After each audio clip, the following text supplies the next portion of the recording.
Guys, welcome back to my channel. ये हमारी advertisement and management series का part 3 है।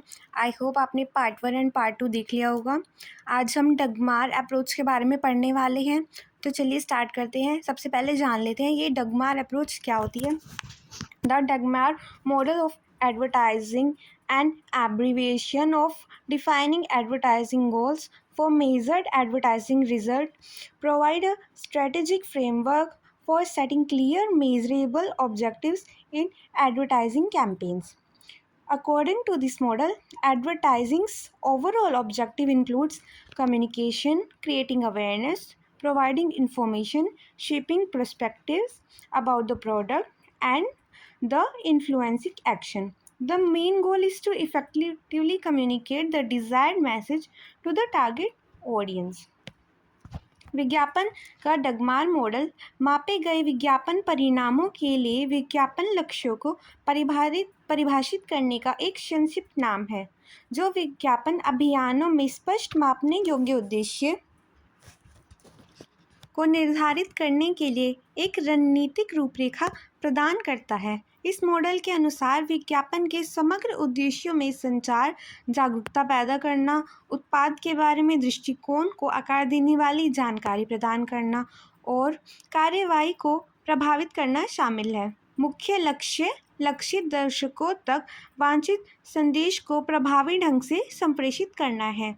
इसका ओवरऑल मतलब है कि इसमें हम देखते हैं कि हम लोगों तक अपना मैसेज कैसे पहुंचाएं, अपने प्रोडक्ट के बारे में उन्हें कैसे बताएं, अवेयर कैसे करें, उन्हें जागरूक कैसे करें उसके बारे में। तो हम क्या संचार यानी कि किस वे में उनसे कम्युनिकेट करें, किस तरह अपने टारगेट ऑडियंस को हम अवेयर करें कि वो हमारा प्रोडक्ट खरीदे, ये सब कुछ डगमार अप्रोच के अंदर आता है। अब इसका ओरिजिन कब हुआ था? इसका ओरिजिन हुआ था 1961 में। In 1961, Rachel H. Coley introduced the Dagmar approach in a report for the Association of National Advertisers. यानी कि 1961 में रसेल एच कॉली ने एसोसिएशन ऑफ नेशनल एडवर्टाइजर्स की एक रिपोर्ट में डगमार दृष्टिकोण की शुरुआत की थी। मेन प्रिंसिपल ऑफ डगमार यानी कि इसके प्रमुख सिद्धांत क्या है? स्पेसिफाई ऑब्जेक्ट, निर्दिष्ट उद्देश्य, यानी कि जो हमारा उद्देश्य है वो हमारा क्या नॉर्मली इसमें उद्देश्य होता है अपना ऑडियंस, टारगेट ऑडियंस तक हमारा पहुंचना।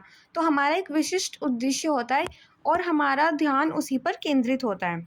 मेजरेबिलिटी, मापन योग्यता, यानी कि हम इसमें मापन कर सकते हैं कि क्या बेनिफिट्स हुए हैं, क्या हम सही जा रहे हैं। कम्युनिकेशन, संचार, हम लोग अपने टारगेट ऑडियंस तक कम्युनिकेट करते हैं, उन्हें अवेयर करते हैं और उनसे उनकी प्रतिक्रिया यानी कि फीडबैक लेते हैं। ये इसके मेन प्रिंसिपल्स हैं।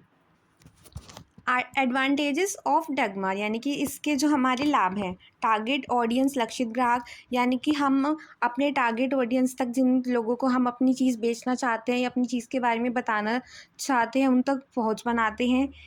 अब इसमें हमारा क्लियर एंड स्पेसिफिक ऑब्जेक्टिव, यानी कि हमारा जो उद्देश्य है वो हमें क्लियर होता है कि हमें एक्चुअल में क्या करना है, हमें किस तरफ जाना है, हमारा एक गोल फिक्स रहता है। इनहेंस अकाउंटेबिलिटी, उत्तरदायित्व में वृद्धि, यानी कि इस अप्रोच में हम जो भी करते हैं उसके प्रति हम जवाबदेह होते हैं।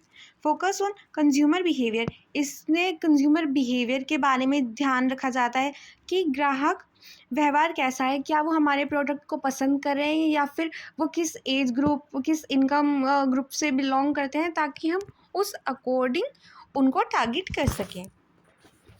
स्पेसिफिक टाइम फ्रेम, विशेष समय सीमा, यानी कि जो डगमार अप्रोच होती है उसका एक स्पेसिफिक टाइम पीरियड होता है कि इस टाइम पीरियड के तक ये चलेगी और उसके बाद आपको रिजल्ट इसके दिखेंगे जो आप मेज़र कर सकते हैं।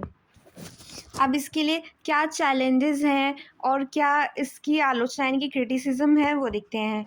रिजिडिटी, कठोरता, यानी कि इसमें लोचपूर्णता नहीं होती, आप इसको ईजिली चेंज नहीं कर सकते, तो ये इसकी चुनौती है, डिसएडवांटेज है। अधिक मूल्य, क्योंकि आप सारा डेटा कलेक्ट करते हैं, आप उसकी अकॉर्डिंग एनालाइज करते हैं, फिर उसकी अकॉर्डिंग आप अपनी प्लानिंग करते हैं, तो इन सब में बहुत खर्चा हो जाता है, इसलिए अधिक मूल्य का हो जाता है। Focus on long term goals, ये दीर्घकालीन लक्ष्यों पर आधारित है, यानी कि आप इसका अल्पकाल में, शॉर्ट टर्म में आप इसका फ़ायदा नहीं देख पाएंगे। कॉम्प्लेक्स एंड टाइम कंज्यूमिंग, जटिल है क्योंकि आप सारा डेटा कलेक्ट करेंगे, उन्हें एनालाइज करेंगे, उसके बाद आप अपनी योजना बनाएंगे, तो इसमें क्या होता है, बहुत ज़्यादा टाइम लगता है। और ये एक सिंपल मेथड नहीं है, ये एक कॉम्प्लेक्स मेथड है। इसी के साथ काफ़ी बार एग्ज़ाम में ये पूछा जाता है, what are the 4 P's of marketing mix. तो ये आप ये भी देख लेते हैं। सबसे पहला P है प्रोडक्ट, यानी कि हमारा उत्पाद, यानी कि हम किस चीज़ को बेच रहे हैं, क्या हमारा प्रोडक्ट है। नंबर 2 प्राइस, उसका क्या मूल्य है। प्रमोशन, हम किस तरह उसकी एडवर्टाइजिंग कर रहे हैं, क्या मीडियम हम यूज़ कर रहे हैं। एंड प्लेस, यानी कि किस स्थान पर हम उसे बेचना चाहते हैं, क्या हमारा जो हमारा एरिया है वो क्या है। अगर आपको इस टॉपिक पर डिटेल वीडियो चाहिए तो आप मुझे कमेंट कर सकते हैं। Thank you for watching.